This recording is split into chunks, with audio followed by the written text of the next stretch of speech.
All right, you guys, I'm back, the Lucky Lefty here, and I'm with my partner in crime, partner in no crime. I don't do crime. Okay, my partner in life. We got things going on, and my friend, my Taurus, my fellow Taurus. She talking. What? What would you like to call yourself? Because I didn't I'm Tavasha. offend, honey. I'm Tavasha, baby. Tavasha. All right. We can be life partners. Life partner. My life partner. Like the gay man. It's no marriage. Like It's Derek. a life partnership. Like Derek and his man. Who? They've been good for You 10 dropping years. names already? He don't watch. He don't got social media.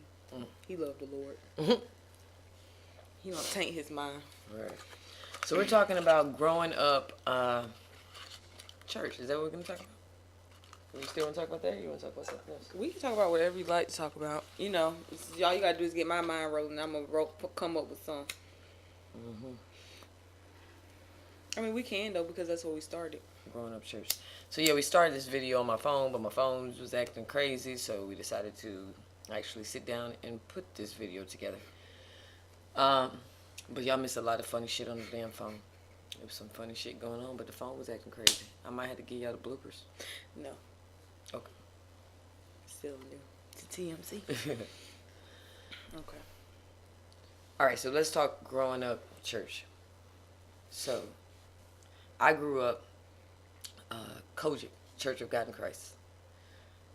COGIC, hand clapping, foot stomping, tongue talking, Running around the church. running around the church.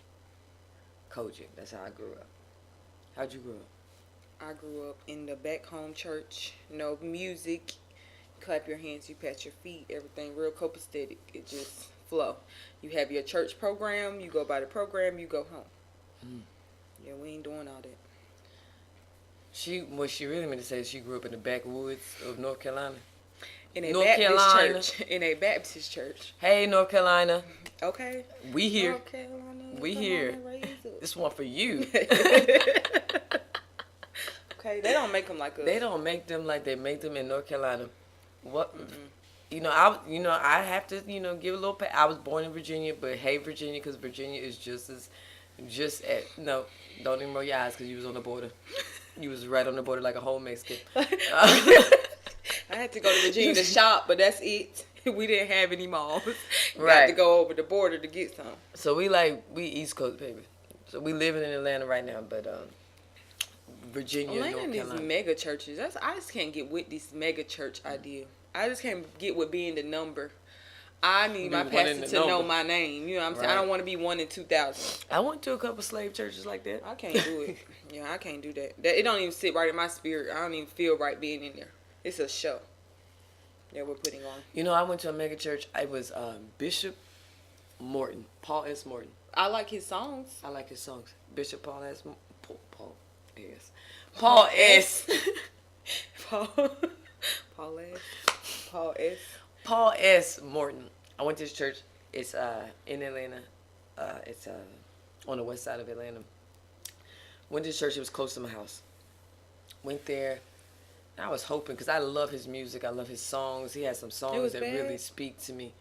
It was a mega church. It was mega. So it wasn't that his service was bad. It was just the fact that, I had to book one in a 2,000. ticket. Gotta to get get there. a seat. But you can't be, because Billy Graham was like that too. You can't be mad at people's blessings. Like, you can't be mad that, I'm not mad at him. It was just hard I'll for just a watch it country on girl. TV. Yeah, we I'll could watch it on TV. I don't live want to go stream it. sit Why I gotta get up in and one go? of the numbers. I don't want to sit and see. That's the thing about the mega churches, right? If you're from a small town, or if you're from like the country, like we are, if it's not intimate, if we can't get a hold of the pastor, if the first row is like a NBA basketball game, Okay. You had to pay extra Tyler to sit Perry down was in here. the front, Right. Oprah was right behind him. No, this is Atlanta. Yeah. That's how that shit went. That's how it went. Mm-mm. Tyler Perry, the day I was in there, Tyler Perry was in there. I'm sure he was. So like now church has become like I'm distracted from, I'm trying to get an autograph. I'm trying to figure out. Well, okay, Tyler Perry. Okay, I seen Tyler Perry in Well, he Walmart got my dressed as offer. Medea. So You know. He got my offering. But I went. I did go, and I took my mom there. My mom liked it, but she's been to she's been to mega churches, in North Carolina, and but that preacher, what is his name? He died of cancer, but he was such a good preacher. The first time I seen him was in a small church, and he was it was like A Otis. famous preacher? No, he wasn't famous, but he had a mega Mega church church. because, like, of who he was. But he was such a good preacher. But he didn't go on to be with Jesus. God is good. But yeah, so like mega churches are really hard to do when you're from the country. But it's kind of good though, because smaller churches, like mega churches, you could go to a mega church without judgment, if that makes sense. Like it's so many people around, like Yeah, I can walk my gay self You right can in walk there. your gay self in the church and be. And nobody turn around. In a Whereas small churches, like and for me, okay, so I grew up in a small church. I was praise dancing. I did everything: praise dance, singing the choir, on the junior usher board, everything that you could be as a child. I was in there. Now, I had Malik when I was 18. I'm still a kid, but I ain't a kid no more. Baby, when I tell you that the last time I went to church, Malik was maybe 1. I stopped going to church from the time I found out I was pregnant until Malik was 1. He's 8, about to be 9. Right. Until Malik was 1. Because they gave me so much grief for being pregnant. You would have thought that, and it was crazy because all of them, like the youth leaders, have had kids as teenagers. Like they've done everything, but God came, you got right with God. I think in smaller churches, people forget where they came from. They forget, they're too busy judging what you should be. They forget what they were. Like you had kids as teenagers, like young teenagers too, like 16, 17 years old. Like you but had they probably kids. just thinking in a way. Sometimes like now that I've gotten older in my biblical sense and my spiritual sense of God, sometimes you have to be a little bit more understanding of people because the job of the parent is to want more, or the job of the person older is to want more for you than what they have for themselves. But you don't shun them you for making this mistake. It's okay to say because ultimately, me pregnant at 18, I know that's the wrong thing. I grew up in the church. My family is the church. I got that at home. I know that's the wrong thing. You go to church to feel as everybody else. Like everybody makes mistakes. That's why we're here. Everybody fall down. Everybody, but at this point, it's a mistake All that have can't be fell changed. short. Right, so you don't shun someone. Like they kicked me off of everything. I was no longer in the choir. I was no longer a praise dancer. I was just a number, anything. Nobody from the That's church. a black church thing. This is crazy. Nobody from the church. I've been going to the church my whole life. Stop doing this to your children. If you're gonna call us all children of God, Period. stop exiling children in church that you want, because it doesn't mean because we made a mistake or made something change in our life. That's what TD Jakes was saying in that message I sent you the other day. God's will does not mean y'all got Everything gonna be right. Everything is gonna be right. We have an understanding in church that if you're in God's will, the conclusion is perfection. You're walking in His steps. But then what about Solomon? It was in God's will for him to be with what's her name? Started with a D, and Bathsheba. It was in God's will for him to hurt. It may be in God's will. It's a lot of God's will for you to suffer, so that He can bring out the best in you. You can't go. What I heard in that T.D. Jakes message is like an arrow. You have to spring an arrow all the way back to get it to go forward. So some things are meant, some lessons are meant for your good, even if the world can see it, and even if man sees it as, oh, why you shouldn't have done this. That was God's experience for me. That's if that was what I was supposed to go through. And it was God's experience for you too. Right. Speaking of my situation, because y'all done it, and look where it brought you to be in a position to shun someone else for the same thing. That was your blessing. Why it couldn't be mine? Right. But I was completely done with church altogether. I had my baby shower. Nobody from the I don't church think showed anybody up. should be in a position to shun anyone else. Nobody showed up. I'm talking about, it was just the regular kids. It was just a whole big. But then that goes. whoop-de-doo. I mean, not forget God, but pass God to the side. The therapist say, hurt people. So you haven't dealt with your demons of having a kid early on. So now you watch another generation of children have a kid early on, and now you're hurting them. Instead of saying, hey, it's okay, sis. Somebody told them it was okay. That's why they still walking the path they walk. Somebody told you it was okay. But we're supposed to be helpers of one another. You know who somebody told them? God told them. Because during that experience, they probably went through the same thing you did and had to figure out by themselves that they was by themselves. And then God told them it was okay. So at the end of the day, but it's not. We're supposed to be helping each other get to the. That's what I got from the Bible. We're supposed to be helpers of one another. Like you don't see something. You can see something, and to see where the mistake was made, but we could turn back around and look at your life, and say where the mistake was made. So the judgment comes when you look at somebody else's life and don't look at your own. Because the only way that you can shun somebody for anything that they've done if you don't look at your if you don't look at your own experience, then you cannot be accepting of other people's experiences. Oh well. Okay. Such and is my life. son 9 and I ain't got over it yet. Yeah. See, that's still when mad. Church hurt. That's what they call it. I'm still church mad. Hurt.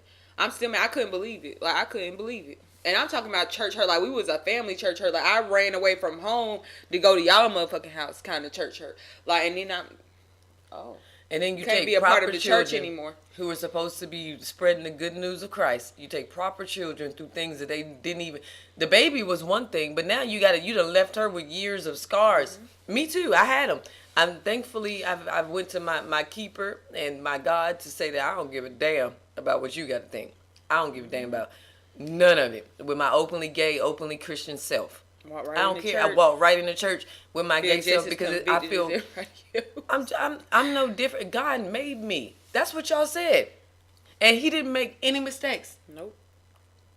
That's right. But it's amazing how they could see the bold mistakes because in the Bible it says that you shouldn't do a lot of things. You shouldn't lie. You gonna shun me? I'm going to hell because I'm gay. Are you going to hell because you lie? Are you going to hell because you cheat? Are you going to hell because you're sleeping with somebody else's husband? You having sex out of wedlock? They picked. You pick and choose. They picked gay. They picked young girls having babies. Mm-hmm. They didn't even really pick adultery because everybody cheating. Everybody do it. Everybody cheating. The pastor in the church. Everybody cheating. Nobody has really summed up monogamy yet. You just still trying to hold on to the Bible and monogamy. But from what I saw of the Bible, if you cannot go, because I don't think God even said it was really natural, because from what I remember of the verse, if you cannot go without having sex, then you should get married. That's how that went in the. If you cannot choose to walk a life that's solely for Christ, and you need something more, if your flesh needs something more, then you should be married and have that sexual energy with one person. Because the rest of your life is for God. That's what the whole marriage thing was about the whole time anyway. Just the separation of having sex or not. So if you're going to do it, you're going to do it under a vow. You're going to do it under a commitment. You're going to make an oath. You're going to have a commitment. Okay, but God gave us these sexual, proclivities. So He gave us, I think God gave us our sexual nature, and the devil probably gave us the proclivities that came with it. It's like I said, you can have sex, but not with. Not with 4 of them today, sis.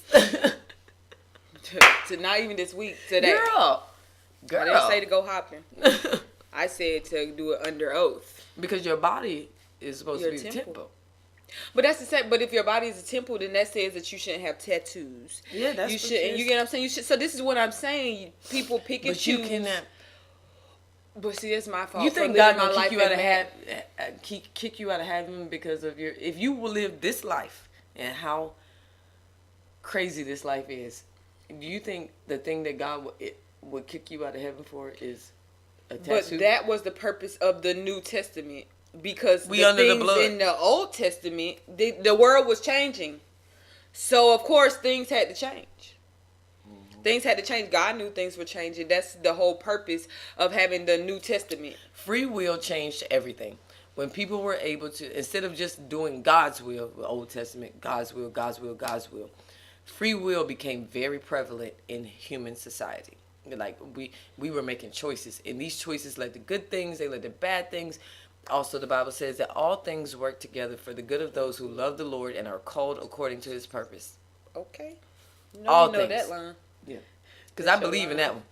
I believe that all, if you listen to the words, I'm going to say it slow. All things. That means whatever choices that you have made in your free will that God gave you, they will work together. So that choice over here met with this choice over here, and they work together. All things will work together for the good. For the Even good. the bad choices. Even the bad choices. Okay, they will missed work it. They to- missed They it. missed it. You better preach. The- They missed it. They missed it. It's not how you pick and choose. Choosing. You missed it. The They bad were all- choices, the didn't- good didn't we choices, just say all the this? choices. It all worked together for the good of those Okay, 'cause who of who love God. the Lord and are called according to his purpose. His purpose. Not one human Not your being purpose. has told me what God's purpose is for me. Don't You know. can't, because you don't know. You don't know. You still trying to figure out what God's purpose is for For you. Over here trying to worry about me. Hello, somebody. I mean, I bet I'm about to shout. right now. Period. You preaching that thing. Somebody need to hear this. For real. For real. So if it all works together, then, and for the good, if you're called according, but he said first, for the good of those who love the Lord, And who our love call. and are called according to his purpose. But see, the thing is, the whole thing has been about love the whole time. So okay, so this is my favorite. There's like 120, 200 scribes of things before we got down to the 10 commandments of what we should and should not do. There was God left a whole bunch of stuff for rules. This Old Testament. Jesus came. The Father then sent the Son. He died on the cross. Persecuted for our sins. He felt all the sins of every human being, every person. For eternity. For eternity. The He took all of it. Your future sins, your past sins. He has taken all of our sins. This is what we're going with Jesus. This is what he came to do. So Jesus does this for his blood. That's why we take this, with the blood of Christ, and we eat the We have bread as his communion. body. That's Yeah. communion. That's why we do that.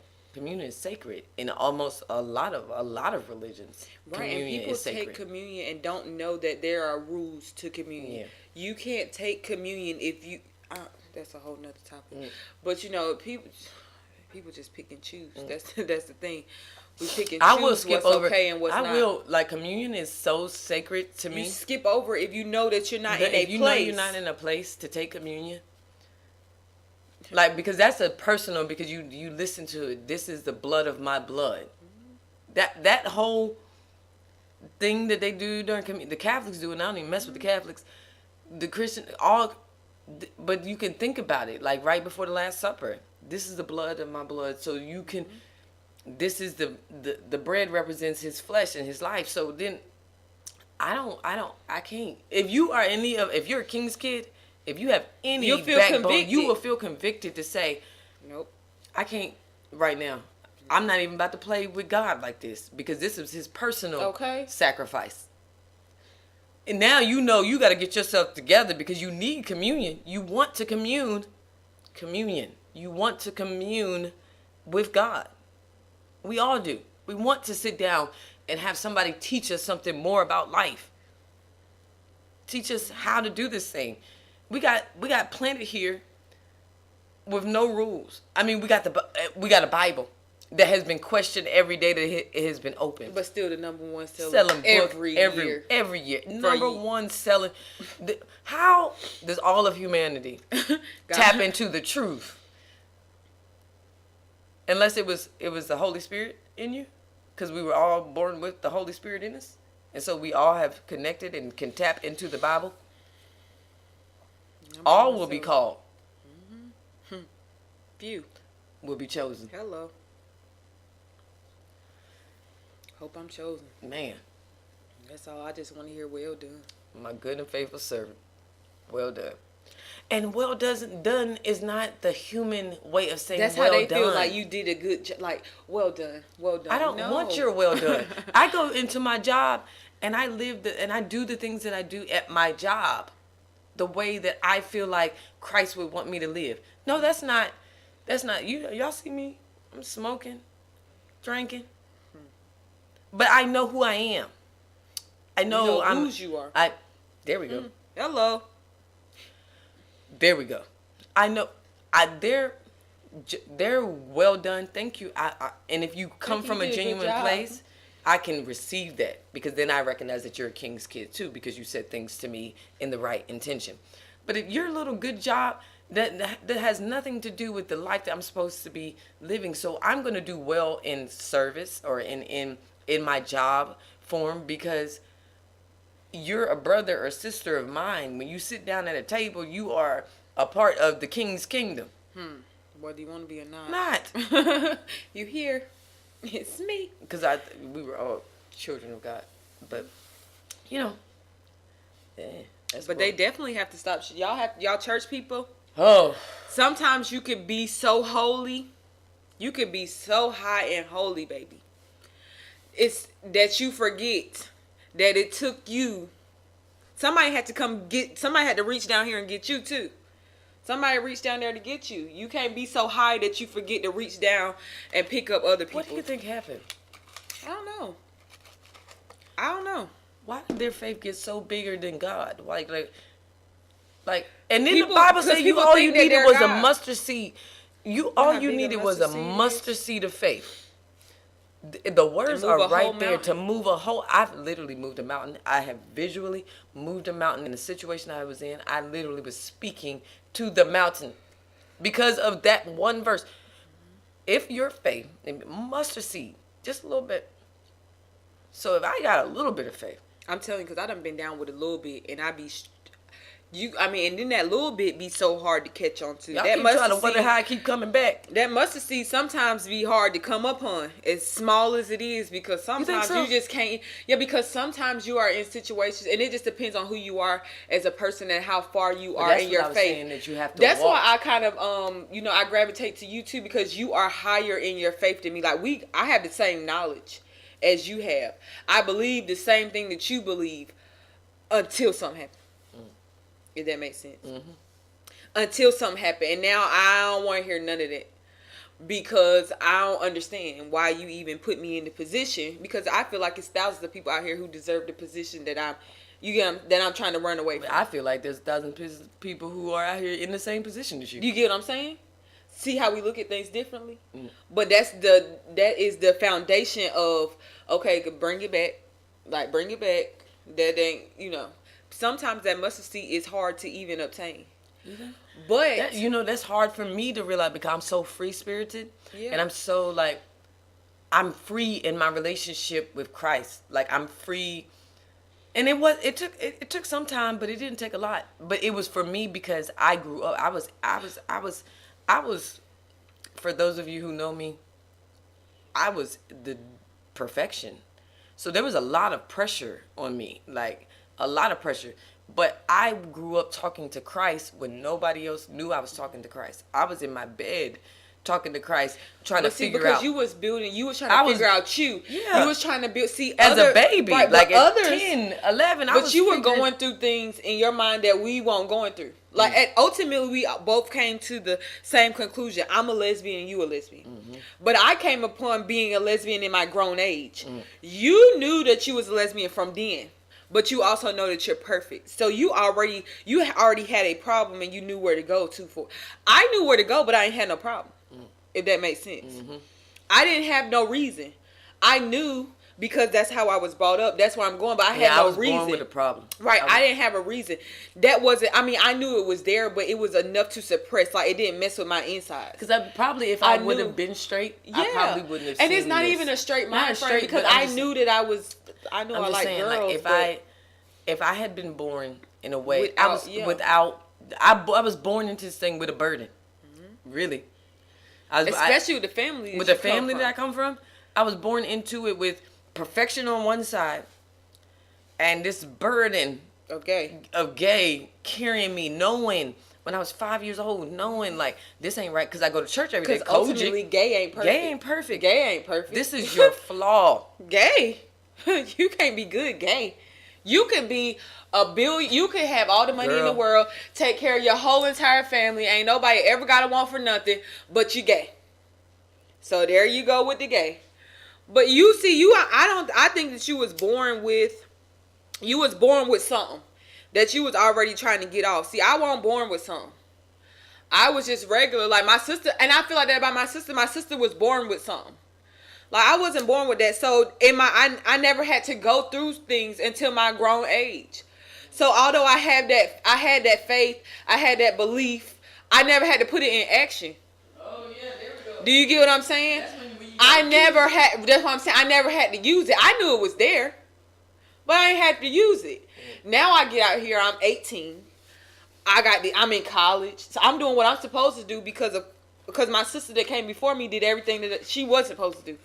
So I'm behind her, like I'm finna trump, like I'm about to graduate from high school. I'm about to go to college. I ain't having no kids. I'm about to get boop, here I go. There go Malik. So now I'm in this place where now I'm going through something. And I had this faith all this time, but I ain't never had to exercise it. And then not having to exercise it and going to a church where you feel safe and being shunned. So now you like, hit that shit. You get what I'm saying? So now I found that mustard seed be hard. Mm-hmm. Because when it was time for me to use it, I'm going into some real stuff. I ain't used it all this time. I just had it. You talk about the world making us grow up quick. Church will make you grow up quick. Church will make you grow up. Church will make you grow up quick. Mm-hmm. If this is for the people who see church, who've been in church, who understand God and can see the power and the presence of God and know that it's real. Yep. But at the end of the day, people, man, will make you feel so small. And don't have no room. And they don't have the room. And first of all, people pick and choose the verses out of the Bible that they want to use. It also says that you can't judge people. That's not your job. God is the only judge. You are supposed to bring people like me. If you felt like that about me, that should have made you want to pick me up even more, because that's what you're supposed to do as Christians. You're supposed to spread the good news everywhere you go, to people who want to hear it, people who don't want to hear it. That's why I admire your relationship, and not saying that she don't want to hear it. I admire your relationship with Reese, because you believe what you believe. She believed what she believed, and that's going to be that. I'm not going to convert to what you believe, because I know what's solid. I know what I'm built. I'm not saying, and I believe in some of what she believed in too. The universe, I believe in, zodiac signs and all that stuff, but I know firmly where my help come from. Mm-hmm. You get what I'm saying? I couldn't imagine who I would pray to if I didn't pray to God. Right. Who am I asking to help me? But that faith is hard to come upon when you ain't have to use it, and then you have to use it in your grown age. See, now I've always felt like, in my adult life, not always felt, but in my adult life, I've always felt like a warrior for Christ. So not like a Bible thumping warrior, but as in, be prepared, because the devil is going to come at you in these many ways, and you need to be prepared to be able to combat it. And to be able to combat it, children, to be able to combat it, you got to get in it. You got to get in the Bible. You got to get in the knowledge of truth. And whatever other people say, that the Bible is a language. It speaks to you differently than it would speak to her. We could read the same verse, and get something totally different message. That's why it's the number one seller, because it can speak to you. It pertains. It's a personal thing. So, for me, there is no wavering on my faith. I can hear what you have to say, because I'm a human being and I should be open-minded. And the only way that I can bring you to the knowledge of Christ is to meet you where you are. Hello, meet you where you at. It don't matter if you down here, if you up here. I'm meeting you where you at. That's what God. But the problem is, y'all been saying this the whole time in church, and ain't nobody doing it. Ain't nobody meeting you. They talking about you. They talk about you worse in church than somebody on the street. You go into church and everybody head turned around because they done heard this and they done heard that, and I'm just like. That's why I walk with my head up son, I'm not scared of anything. When you can face what she's saying, when you can face that and walk through it, like, you know what? All the things that you may be in right now, remember, like I could say, hey, Sister Rochelle, she on my Facebook right now. Sister Rochelle, you taught me this when I was in church. She was the pianist. She taught me the love of music, the sound of God, the heart. I could hear God through her. Her daughter, she taught me that too. The McClurkins, the daddy taught me a lot. The preacher, John McClurkin, he taught me a lot. Sitting under his word, he taught me a lot. And he was just you could see how much God had given him.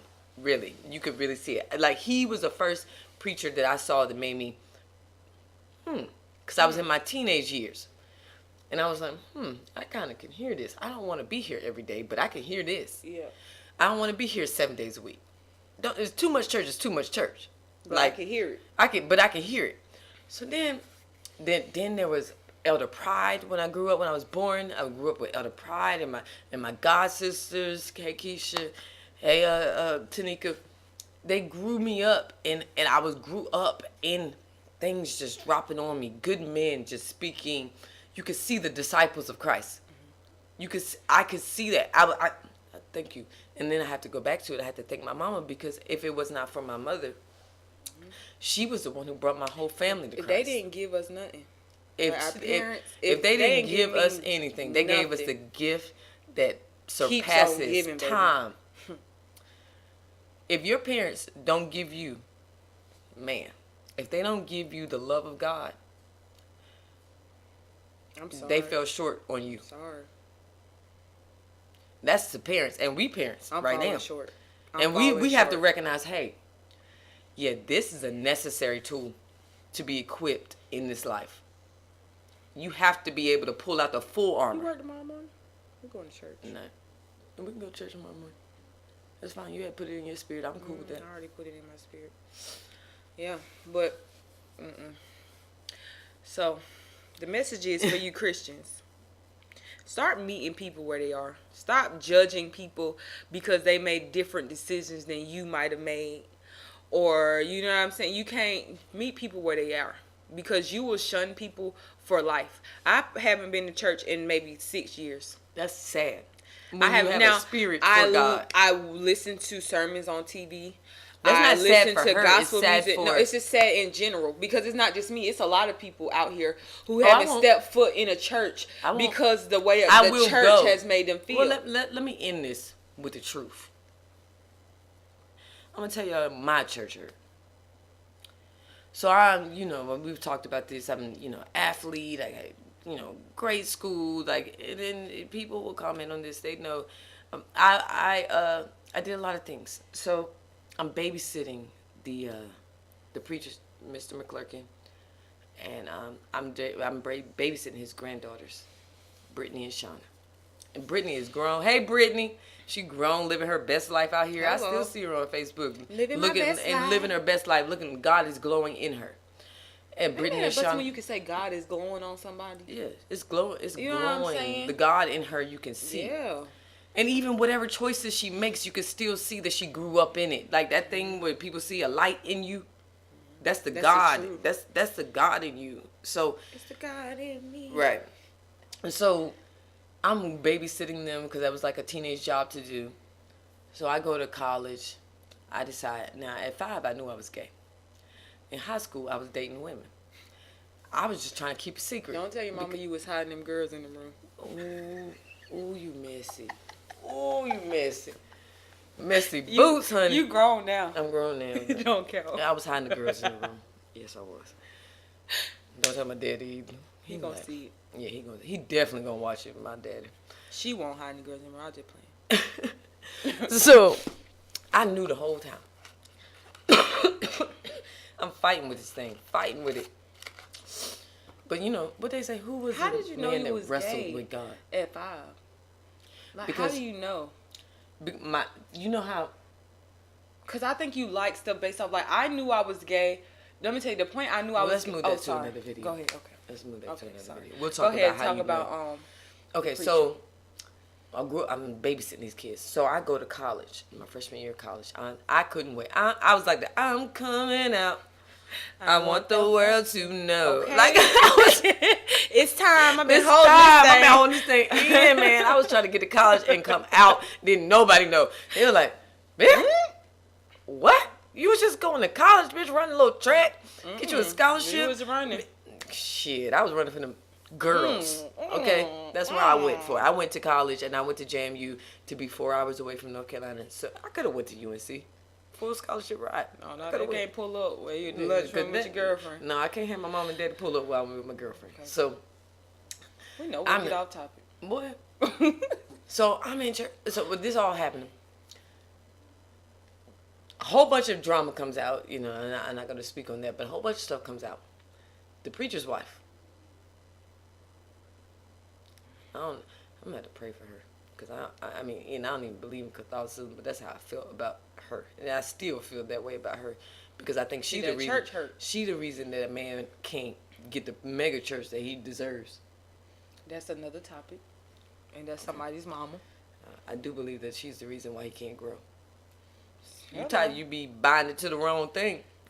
So she called me and she said, Ashley, so I heard you were gay.